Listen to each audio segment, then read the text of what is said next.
আসসালামু আলাইকুম দর্শক, ইরান ভার্সেস আমেরিকা ইসরায়েল যুদ্ধ। এই যুদ্ধটিকে আপনি স্বাভাবিক কোনো যুদ্ধ মনে করেন? যদি স্বাভাবিক কোনো যুদ্ধ মনে করেন তাহলে অবশ্যই আপনি ভুল করতেছেন। এটি স্বাভাবিক কোনো যুদ্ধ নয়, এটি একটি ধর্মীয় যুদ্ধ এবং শেষ জামানার ধর্মীয় যুদ্ধ। এখন আপনি বলতে পারেন কিভাবে এটি ধর্মীয় যুদ্ধ? যদি এটি ধর্মীয় যুদ্ধ না হয় তাহলে ডোনাল্ড ট্রাম্প যীশু খ্রিস্টের আদলে পৃথিবীর রক্ষক হিসেবে তিনি তার সাবেক টুইটার অ্যাকাউন্ট, অর্থাৎ বর্তমান যেটাকে এক্স নামে বলা হয়, সেই অ্যাকাউন্টে তিনি পোস্ট করেছেন এবং রীতিমতো ধর্মীয় গুরুদের নিয়ে হোয়াইট হাউসে প্রার্থনার আসর বসিয়েছেন। চলেন এখন দেখি নেতানিয়াহু এই যুদ্ধকে নিয়ে কি বলে বা তার কি মতামত, অভিব্যক্তি। নেতানিয়াহু এই যুদ্ধকে কেন্দ্র করে বলতেছেন যে ইসরায়েল হচ্ছে তাদের প্রমিসড ল্যান্ড। আল্লাহ তাদেরকে প্রমিস করেছে এই ল্যান্ড শুধু তাদের, এবং এই ভূমি, এই জমি, এই ল্যান্ড রক্ষা করার দায়িত্ব একমাত্র তাদেরই। যত প্রতিকূলতা হোক, যত বিরোধিতা আসুক, যত কিছুই হোক না কেন, সকল কিছুর বিনিময়ে এই ভূমি তাদের রক্ষা করতেই হবে। এর জন্য তারা যত মানুষ মারা প্রয়োজন তারা মারবে, যত মানুষ হত্যা করার প্রয়োজন তত হত্যা করবে, যত যুদ্ধ অপরাধ ঘটানোর প্রয়োজন তারা সেটা করবে। প্রয়োজন হলে তারা পারমাণবিক অস্ত্র ইউজ করবে। সেই ক্ষেত্রে তারা এক বিন্দু পরিমাণ দ্বিধাবোধ করবে না। এবং এই ভূমির সম্ভাব্য হুমকি যারা, তাদেরকে সমূলে নির্মূল করা তাদের দায়িত্ব। এখন এই যুদ্ধকে কেন্দ্র করে খ্রিস্টানদের প্রতিনিধি ডোনাল্ড ট্রাম্প এবং ইহুদিদের প্রতিনিধি নেতানিয়াহু, তাদের দুজনেরই বক্তব্য আমরা পেয়েছি। এখন দেখা যাক কেন আমেরিকা এবং ইসরায়েল ইরানের ওপর হামলা করতে বাধ্য হলো। এক্ষেত্রে আমি 3টা পয়েন্ট আলোচনা করব। তার প্রথমটি হলো শিয়া সুন্নি ঐক্য তৈরিতে ব্যাপক পরিমাণ অর্থ বাজেট করা। সুন্নি আলেমদেরকে ইরানে আমন্ত্রণ জানিয়ে সুন্নি এবং শিয়াদের মধ্যে যেই মতভেদ, যে মতপার্থক্য, সেই মতপার্থক্য সমাধান করে ভবিষ্যতে ইসরায়েল এবং আমেরিকার বিরুদ্ধে একত্র হওয়ার অঙ্গীকারবদ্ধ করা। দ্বিতীয় পয়েন্ট, ইসরায়েল এবং আমেরিকার যেই শাসন, যে রেজিম, সেই রেজিমকে তারা দাজ্জালের রেজিম হিসেবে আখ্যায়িত করেছেন এবং বর্তমানে দাজ্জালের যেই অনুসারীরা আছে তারা গোপন স্থানে বাল দেবতার পূজা করছেন। আর এই বাল দেবতাই হচ্ছে দাজ্জালের অনুসারীদের দেবতা। দ্বিতীয় পয়েন্ট হলো আমেরিকা ইসরায়েলের শাসনকে দাজ্জালের শাসন হিসেবে আখ্যায়িত করা এবং দাজ্জালের অনুসারীরা গোপন স্থানে গোপনে বাল মূর্তির পূজা করে, যেই মূর্তির ব্যাপারে পবিত্র কোরআনে উল্লেখ আছে, যেই মূর্তিকে শিশু বাচ্চাদেরকে হত্যা করে তাদের রক্ত উৎসর্গ করে তাদের পূজা করা হয়। আমার তৃতীয় পয়েন্ট হলো ইমাম মাহাদির আগমনকে কেন্দ্র করে ইরানের ব্যাপক প্রস্তুতি এবং ইমাম মাহাদির সহযোগী ফোর্স তৈরি করা।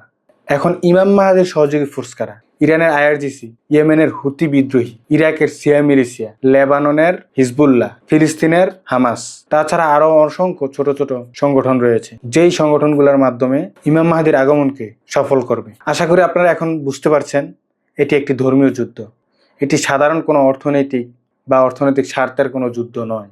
যেহেতু এটি একটি ধর্মীয় যুদ্ধ, সেক্ষেত্রে আরব বিশ্ব এবং আলেমদের প্রাসঙ্গিকতা রয়েছে, সেহেতু এই বিষয়টি নিয়ে আরব বিশ্ব এবং আলেমদের ভূমিকা নিয়ে কথা আমার বলতেই হবে। প্রথমত এই যুদ্ধে আরব বিশ্বের ভূমিকা কি, এই বিষয়টি নিয়ে কথা বলতে গেলে প্রথমত আমার কথা বলতে হবে মুসলিমদের ধর্মীয় বিভাজন নিয়ে। বর্তমানে মুসলিমরা আকীদাগতভাবে 3টি ভাগে বিভক্ত। প্রথমটি শিয়া, দ্বিতীয়টি সুন্নি, তৃতীয়টি হচ্ছে সালাফি। অর্থাৎ বাংলাদেশে হচ্ছে সৌদি নেতৃত্বাধীন জোটের রাজ পরিবারের পেইড ভার্সন আহলে হাদিস। শিয়া এবং সুন্নিদের মাঝে অসংখ্য ছোট ছোট দলে বিভক্ত থাকলেও সালাফিদের মাঝে নতুন কোনো দলের সৃষ্টি হয়নি, শুধু নাম চেঞ্জ হয়েছে। সালাফি থেকে ওহাবি, ওহাবি থেকে আহলে হাদিস।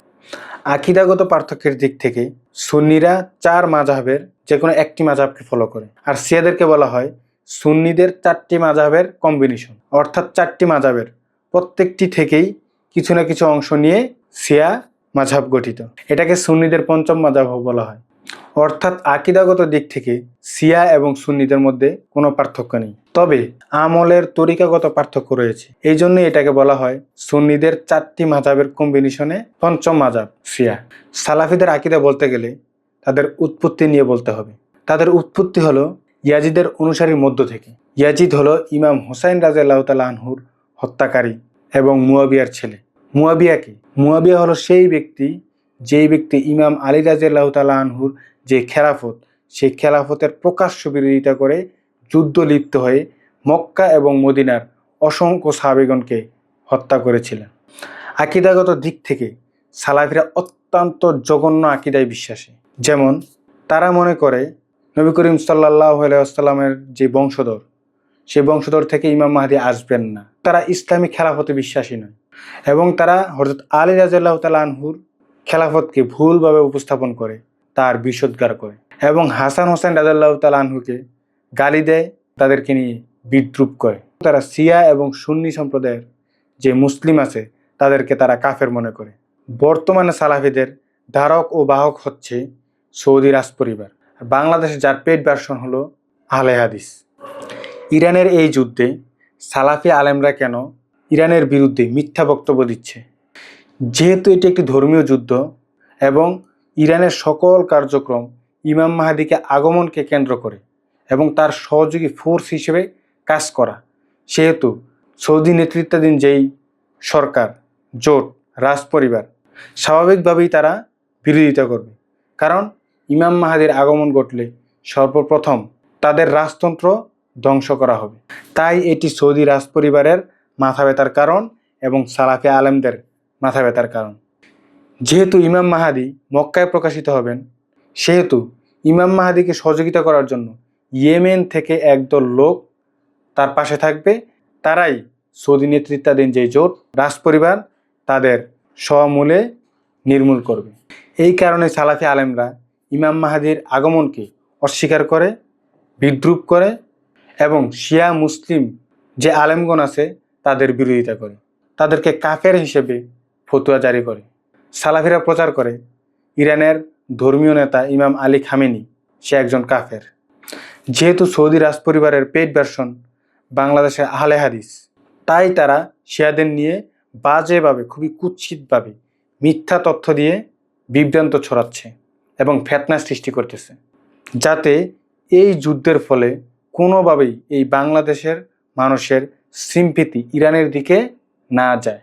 শিয়াদের বিরুদ্ধে তারা যেসব মিথ্যা ছড়ায়, নাম্বার 1 কোরআন 40 পারা, নাম্বার 2 সাহাবীদেরকে শিয়ারা গালি দেয়, নাম্বার 3 আজানে আলী রাদিয়াল্লাহু তাআলা আনহুর নাম নিতে হয়, নাম্বার 4 কালেমায় ইমাম আলী রাদিয়াল্লাহু তাআলা আনহুর নাম নিতে হয়। তাছাড়া আরও অসংখ্য অভিযোগ আছে যেগুলির কোনো ভিত্তি নেই, সম্পূর্ণ মিথ্যা, বানোয়াট, কুরুচিপূর্ণ। ইমাম আলী খামেনির স্পষ্ট ফতোয়া হলো আল্লাহ এক, আল্লাহর কোনো আকার নেই, কোরআন 30 পারা, হযরত মুহাম্মদ সাল্লাল্লাহু আলাইহি ওয়াসাল্লাম শেষ নবী, সাহাবীরা বিশেষ করে 4 জন সাহাবী আবু বকর, ওমর, ওসমান, হযরত আলী, এই 4 জন সাহাবীর বিরুদ্ধে কোনো মিথ্যা এবং কুরুচিপূর্ণ বক্তব্য যারা দিবে তারা মুসলিম নয়। এখন যারা ইমাম মাহদীর আগমনের বিরোধিতা করতেছে তারা কার অনুসারী হতে পারে? নিশ্চয়ই ইমাম মাহদীর অনুসারী নয়। তাহলে কার? দাজ্জালের অনুসারী। এই কারণেই তারা শিয়া এবং সুন্নিদেরকে কাফের ফতোয়া দেয় এবং পরোক্ষভাবে ইসরায়েল এবং আমেরিকার সহযোগিতা করে। এই বিশ্লেষণ সম্পর্কে আপনার মূল্যবান মতামত কমেন্ট বক্সে জানাবেন। আপাতত ভিডিওটি এখানেই শেষ করছি। ভিডিওটি যদি তথ্যবহুল হয়ে থাকে তাহলে অবশ্যই লাইক এবং শেয়ার করে বন্ধুদের মাঝে ছড়িয়ে দিবেন।